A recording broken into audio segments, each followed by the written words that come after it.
ദൈവ തിരുനാമം വാഴ്ത്തപ്പെടുമാറാകട്ടെ. ഇന്നത്തെ നമ്മുടെ വേദവായന ഭാഗം സംഖ്യാപുസ്തകം 21, 22 അധ്യായങ്ങളാണ്. സംഖ്യാപുസ്തകം 21, 22 അധ്യായങ്ങൾ ഇസ്രായേലിൻ്റെ മരുഭൂമി യാത്രയിലെ ഒരു പ്രധാന മാറ്റത്തെ അടയാളപ്പെടുത്തുന്നു. ദൈവത്തിനെതിരെ മത്സരിച്ച പഴയ തലമുറ ക്രമേണ കടന്നു പോകുന്നു. പുതിയ തലമുറ വാഗ്ദത്ത ദേശത്തോട് കൂടുതൽ അടുത്തു വരുന്നു.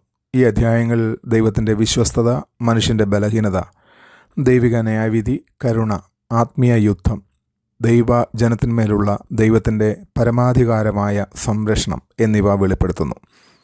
21 അധ്യായം ആരംഭിക്കുന്നത് അരാദ് രാജാവിൻ്റെ എതിർപ്പോടെയാണ്. അവൻ ഇസ്രായേലിനെ ആക്രമിച്ച് ചിലരെ പിടിച്ചുകൊണ്ടു പോകുന്നു. അപ്പോൾ ജനങ്ങൾ ദൈവത്തോട് നിലവിളിക്കുന്നു. ദൈവം അവർക്ക് ജയം നൽകുന്നു. അവർ ശത്രുക്കളെ പൂർണ്ണമായി തോൽപ്പിക്കുന്നു. ഇതൊരു അടിസ്ഥാന വേദസത്യം നമ്മെ പഠിപ്പിക്കുന്നു. ജയം മനുഷ്യശക്തിയിലൂടെ അല്ല, ദൈവത്തെ ആശ്രയിക്കുന്നതിലൂടെയാണ് ലഭിക്കുന്നത്. ഇസ്രായേൽ സ്വന്തം ശക്തിയിൽ ആശ്രയിക്കാതെ ദൈവത്തെ അന്വേഷിച്ചപ്പോൾ വിജയിച്ചു. എന്നാൽ കുറച്ചു കഴിഞ്ഞ് ജനങ്ങൾ വീണ്ടും അസഹിഷ്ണുത കാണിക്കുകയും ദൈവത്തിനും മോശയ്ക്കും എതിരായി പിറുപിറുക്കുകയും ചെയ്യുന്നു. അവർ മരുഭൂമി യാത്രയിൽ മടുത്തുപോയിരുന്നു. ദൈവം നൽകിയ മന്നയെ അവർ നിന്ദിച്ചു. അവരുടെ പിറുപിറുപ്പ് ഒരു ആഴത്തിലുള്ള ആത്മീയ പ്രശ്നത്തെ വെളിപ്പെടുത്തുന്നു: നന്ദികേടും അവിശ്വാസവും. ന്യായവിധിയായി ദൈവം അഗ്നിസർപ്പങ്ങളെ അവരുടെ ഇടയിൽ അയക്കുന്നു. അനേകം പേർ കടിയേറ്റ് മരിക്കുന്നു. തങ്ങളുടെ പാപം തിരിച്ചറിഞ്ഞ അവർ കുറ്റസമ്മതം നടത്തി മോശയോട് പ്രാർത്ഥിക്കണമെന്ന് അപേക്ഷിക്കുന്നു. അപ്പോൾ ദൈവം മോശയോട് ഒരു പിച്ചള സർപ്പം ഉണ്ടാക്കി ഒരു തൂണിന്മേൽ സ്ഥാപിക്കാൻ കൽപ്പിക്കുന്നു. കടിയേറ്റവർ വിശ്വാസത്തോടെ അതിലേക്ക് നോക്കിയാൽ സൗഖ്യം പ്രാപിക്കുകയും ജീവിക്കുകയും ചെയ്യുന്നു. ഈ സംഭവം പഴയ നിയമത്തിലെ ക്രിസ്തുവിൻ്റെ ഏറ്റവും പ്രധാനപ്പെട്ട പ്രതിരൂപങ്ങളിൽ ഒന്നാണ്. പുതിയ നിയമത്തിൽ യേശു തന്നെ ഇതിനെക്കുറിച്ച് പറയുന്നു: മോശ മരുഭൂമിയിൽ സർപ്പത്തെ ഉയർത്തിയതുപോലെ മനുഷ്യപുത്രനും ഉയർത്തപ്പെടേണ്ടതാകുന്നു. പിച്ചള സർപ്പം അതിൻ്റെ വസ്തുവിൻ്റെ ശക്തി കൊണ്ടല്ല സൗഖ്യം നൽകിയത്. ദൈവം ഒരുക്കിയ മാർഗത്തിൽ വിശ്വസിച്ചതിനാലാണ് ജനങ്ങൾക്ക് സൗഖ്യം ലഭിച്ചത്. അതുപോലെ രക്ഷ മനുഷ്യപ്രയത്നത്തിലൂടെയല്ല, ക്രൂശിക്കപ്പെട്ട ക്രിസ്തുവിലുള്ള വിശ്വാസത്തിലൂടെയാണ് ദൈവജനത്തിന് ലഭിക്കുന്നത്. ദൈവശാസ്ത്രപരമായി ഇത് പകരക്കാരനായുള്ള വീണ്ടെടുപ്പിനെ സൂചിപ്പിക്കുന്നു. സർപ്പം പാപം മൂലമുണ്ടായ ശാപത്തെയും ന്യായവിധിയെയും പ്രതിനിധീകരിച്ചു. പാപരഹിതനായ ക്രിസ്തു നമ്മുടെ ശാപം ക്രൂശിൽ വഹിച്ചതിനാൽ വിശ്വസിക്കുന്നവർക്ക് ജീവൻ ലഭിക്കുന്നു. ഈ അധ്യായത്തിൻ്റെ അവശേഷിക്കുന്ന ഭാഗം ഇസ്രായേലിൻ്റെ യാത്രയും അമോര്യ രാജാക്കന്മാരായ സീഹോനിനും ഓഗിനുമേലുമുള്ള വിജയങ്ങളും വിവരിക്കുന്നു. ദൈവം തൻ്റെ ജനത്തെ വാഗ്ദത്ത ദേശത്തേക്ക് പ്രവേശിപ്പിക്കുവാൻ ഒരുങ്ങിക്കൊണ്ടിരിക്കുകയാണെന്ന് ഈ വിജയങ്ങൾ തെളിയിക്കുന്നു. ആത്മീയമായി ഈ അധ്യായം പിറുപിറുപ്പിൽ നിന്ന് കുറ്റസമ്മതത്തിലേക്കും ന്യായവിധിയിൽ നിന്ന് കൃപയിലേക്കും ബലഹീനതയിൽ നിന്ന് വിജയത്തിലേക്കും നീങ്ങുന്നു. 22 അധ്യായത്തിൽ ഇസ്രായേൽ മോവാബ് സമതലങ്ങളിൽ പാളയമിറങ്ങുമ്പോൾ അവരുടെ വർദ്ധിച്ചു വരുന്ന ശക്തി മോവാബ് രാജാവായ ബാലാക്കിനെ ഭയപ്പെടുത്തുന്നു. യുദ്ധത്തിലൂടെ ഇസ്രായേലിനെ തോൽപ്പിക്കാനാവില്ലെന്ന് ബാലാക്ക് മനസ്സിലാക്കുന്നു.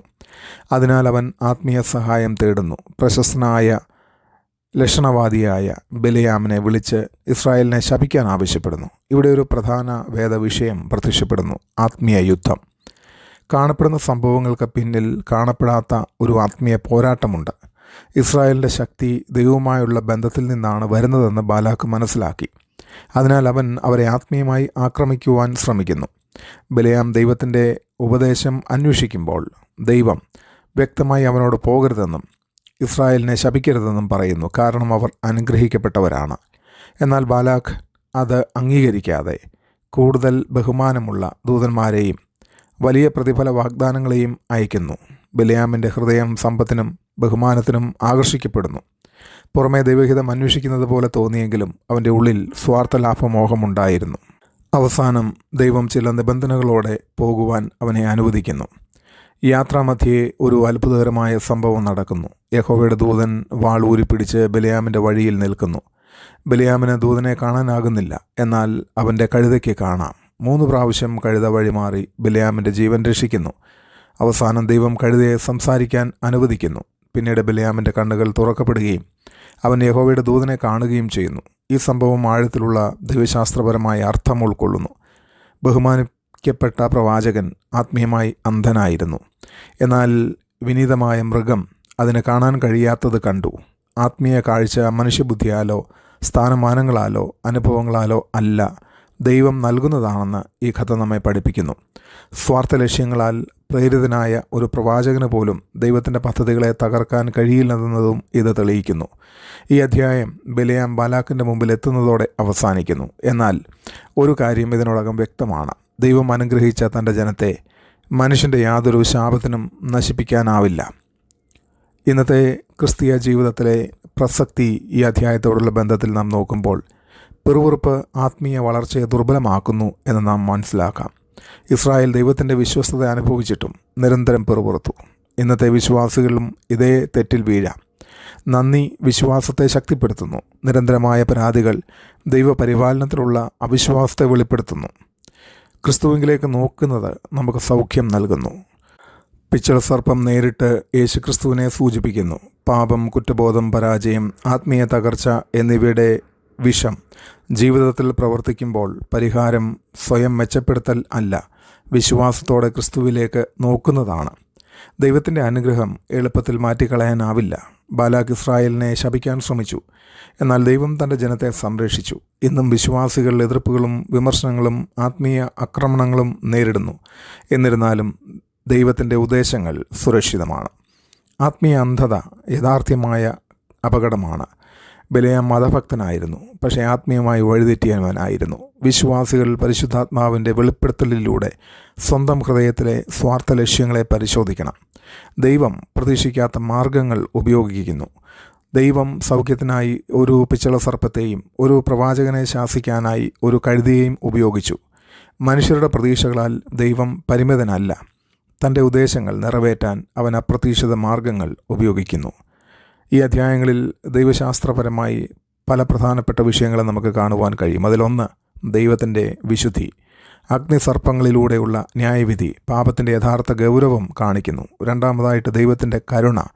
ന്യായവിധിക്ക് ശേഷവും ദൈവം സൗഖ്യത്തിനും പുനഃസ്ഥാപനത്തിനും വഴിയൊരുക്കുന്നു. മൂന്നാമതായിട്ട് ക്രിസ്തു, അവൻ്റെ നിവൃത്തീകരണം. പിച്ചള സർപ്പം ക്രൂശിലെ ക്രിസ്തുവിൻ്റെ വീണ്ടെടുപ്പ് പണിയെ മുൻകൂട്ടി കാണിക്കുന്നു. നാലാമതായിട്ട് ദൈവത്തിൻ്റെ പരമാധികാരം. ദൈവം ജാതികളെയും രാജാക്കന്മാരെയും പ്രവാചകന്മാരെയും ആത്മീയ ശക്തികളെയും നിയന്ത്രിക്കുന്നു. തൻ്റെ ജനത്തിൻ്റെ പരാജയങ്ങൾക്കിടയിലും ദൈവം തൻ്റെ വാഗ്ദത്തങ്ങളിൽ വിശ്വസ്തനായി നിലകൊള്ളുന്നു. ദൈവം ദിവസേന നൽകുന്ന അനുഗ്രഹങ്ങൾക്ക് ഞാൻ നന്ദിയോടെ പ്രതികരിക്കുകയാണോ, അല്ലെങ്കിൽ പരാതിയും അസംതൃപ്തിയും എൻ്റെ വിശ്വാസത്തെ ദുർബലമാക്കുന്നുണ്ടോ? വെങ്കല സർപ്പത്തിലേക്ക് നോക്കിയ ഇസ്രായേലിനെ പോലെ എൻ്റെ രക്ഷയ്ക്കും സൗഖ്യത്തിനും വിജയത്തിനുമായി ഞാൻ നിരന്തരം ക്രിസ്തുവിലേക്ക് നോക്കുന്നുണ്ടോ? ദൈവം നമ്മേവരെയും സഹായിക്കട്ടെ. ആമേൻ.